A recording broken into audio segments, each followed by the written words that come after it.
নিজের কিছু কিছু ভুল এতটা রিগ্রেট ফিল হয়, মাঝে মাঝে মনে হয় যে আসলে খুবই জঘন্য নিজের প্রতি নিজের আর কি। সকালে আজকে কাজে গেছি, দেখি আমার মেইল বক্সে লেটার আসছে। কিসের লেটার? আমাকে 1800 ডেনিশ ক্রোন, যেটা বাংলাদেশি টাকায় প্রায় 34,500 টাকা বা 35,000 টাকা ফাইন দিতে হবে।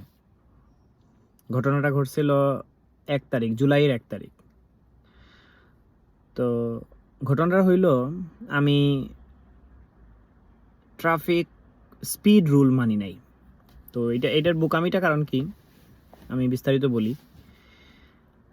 আমার প্রত্যেক দিন ম্যাপ ইউজ করা হয়। আমি যখনই বাইরে যাই সবসময় গুগল ম্যাপ ইউজ করি, কারণ গুগল ম্যাপ ইউজ করলে গুগল ম্যাপের মধ্যে বলে দেয় সামনে স্পিড ক্যামেরা আছে, সামনে পুলিশ আছে, কি আছে না সব কিছু।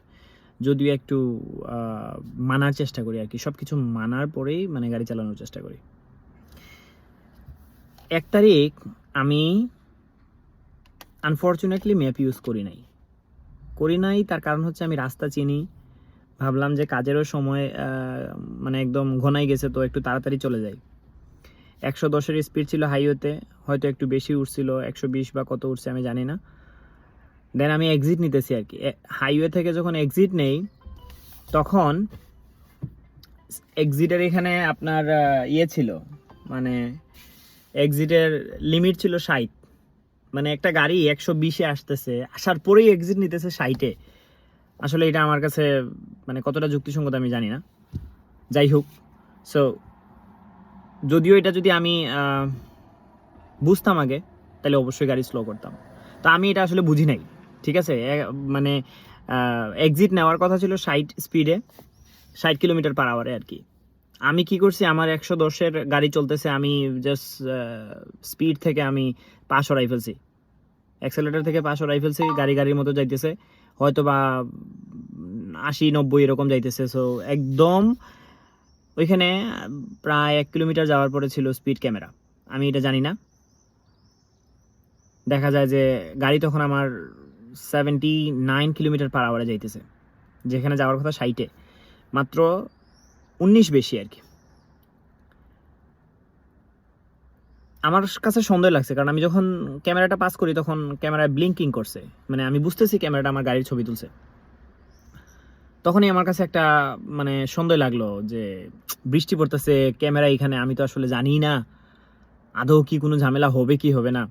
আইসা আমি বাসায় ডিসকাস করতেছি আমার আরো একজনের সাথে, ও বলতেছে যে নাও হইতে পারে, হয়তো বা হওয়ার সম্ভাবনা কম, আবার হইয়া গেলে তো অলরেডি লেটার দিয়ে দিত। আজকে দেখি লেটার 10 দিনের মধ্যে টাকা দিতে হবে, 1800 ডেনিশ ক্রোন, বাংলাদেশি টাকা আছে 35,000। ভাবতেছি আর নিজের প্রতি নিজের মানে রিগ্রেট জিনিসটা আর কি, রাগ জিনিসটা নিজের খুব আসলে ঝাড়তে পারতেছি না কোনো জায়গায়।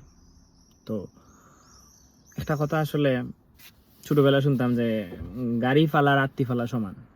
যদিও আসলে কিভাবে যে টাকা যায় এটা কল্পনার বাইরে, খুবই খারাপ লাগতেছে, খুবই।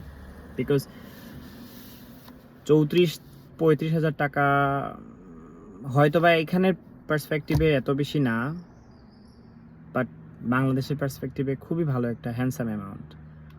আর আমার সবচেয়ে খারাপ যে বিষয়টা বা আমি যেটা রিগ্রেট ফিল করি সেটা হচ্ছে অযথা যদি টাকা চলে যায়, এটা আসলে খুবই খুবই খারাপ। বাট দিন শেষে আমি নিজেরই বুঝাইতেছি আর কি, কিছু তো করার নাই, ভুলটা তো আমারই। সো আজকের পর থেকে তওবা, আল্লাহ মাফ করতে আর কি। I will try my best to respect all the legislation of Danish rules. Allah Hafiz.